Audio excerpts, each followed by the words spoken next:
नमस्कार. चला आज एका खास गोष्टीबद्दल बोलूया. ही गोष्ट आहे एका अशा व्यापाऱ्याची ज्याच्या संपत्तीची नाही तर त्याच्या सद्गुणांची परीक्षा थेट देवानेच घेतली.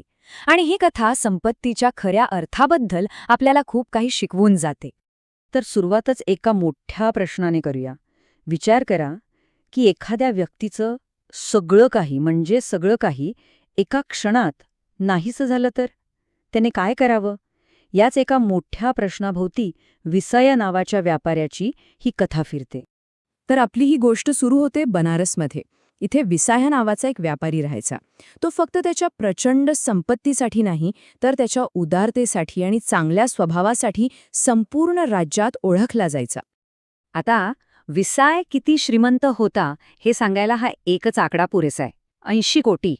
कल्पना करा, त्या काळात 80 कोटी म्हणजे काय असेल? त्याचं वैभव खरंच अफाट होतं. पण गंमत म्हणजे त्याची श्रीमंती फक्त तिजोरीत नव्हती, ती रस्त्यावर दिसत होती. शहराच्या वेगवेगळ्या ठिकाणी त्याच्या 6 दानशाळा होत्या, जिथे रोज तब्बल 6 लाख लोकांच्या जेवणाची सोय केली जायची. आणि म्हणतात ना की चांगुलपणाला सीमा नसते. विसायाच्या दानाचा प्रभाव इतका जबरदस्त होता की त्याची धग थेट स्वर्गापर्यंत पोहोचली. इतकी की एका देवाचं सिंहासन अक्षरशः तापायला लागलं आणि इथूनच त्याच्या परीक्षेला सुरुवात झाली. आणि मग सगळं काही बदललं एका क्षणात.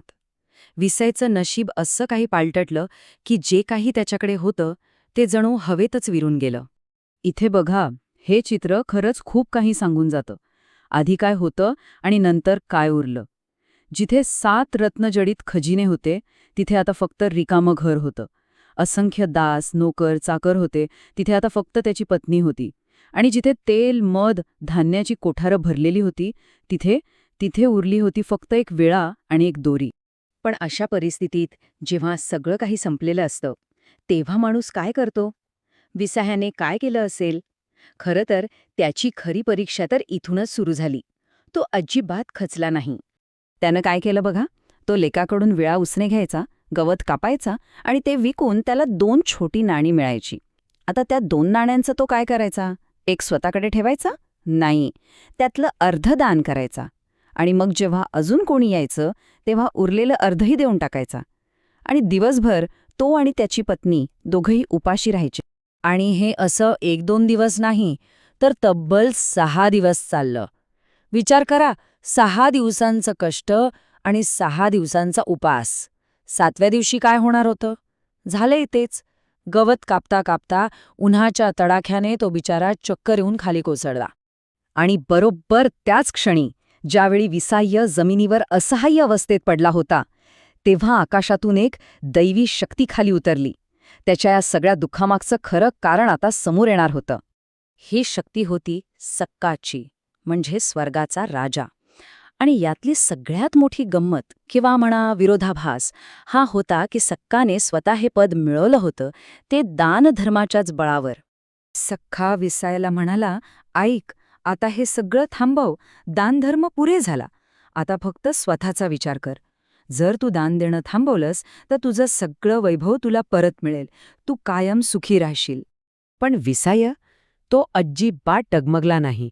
उलट त्याने थेट सक्कालाच उत्तर दिलं. तो म्हणाला, ज्या दानाच्या पुण्याईने तू आज स्वर्गाचा राजा बनला आहेस तेच दानधर्म करायला तू मला मनाई करतोयस? हे तुझं वागणं योग्य नाही. तू एका चुकीच्या गोष्टीचा दोषी आहेस. विसायाचं हे उत्तर हे इतकं ठाम आणि निस्वार्थ होतं की त्याने सगळं चित्रच पालटून टाकलं. त्याच्या या सच्चेपणाने स्वर्गाच्या राजालाही विचार करायला भाग पाडलं. आणि मग विसाय याने सांगितलं की तो हे सगळं का करत होता. त्याला स्वर्ग नको होता, कोणती शक्ती नको होती. त्याचं ध्येय त्याहून खूप मोठं होतं. त्याला सर्वज्ञता हवी होती, ज्ञानाचं अंतिम शिखर गाठायचं होतं. हे ऐकल्यावर तर सक्का प्रचंड प्रभावित झाला. तो इतका खुश झाला की त्याने विसायची सगळी संपत्ती तर परत केलीच, पण ती पूर्वीपेक्षा दुप्पट करून दिली आणि वर सांगितलं, आता रोज दुप्पट दान कर. पण थांबा, या कथेचा खरा क्लायमॅक्स तर अजून बाकी आहे. ही सगळी कथा सांगणारी व्यक्ती कोण होती माहीत आहे? ते होते स्वतः गौतम बुद्ध. आणि त्यांनी शेवटी सांगितलं, तो व्यापारी विसाय दुसरा तिसरा कोणी नसून एका जन्मात मी स्वतः होतो. तर मग ही कथा ऐकल्यावर एक प्रश्न नक्कीच मनात येतो. संपत्तीचं खरं मोजमाप काय आहे? आपल्या बँकेत असलेले आकडे की कठीण काळातही न ढळणारे आपले सद्गुण आणि आपलं चारित्र्य? विचार करण्यासारखी गोष्ट आहे, नाही का?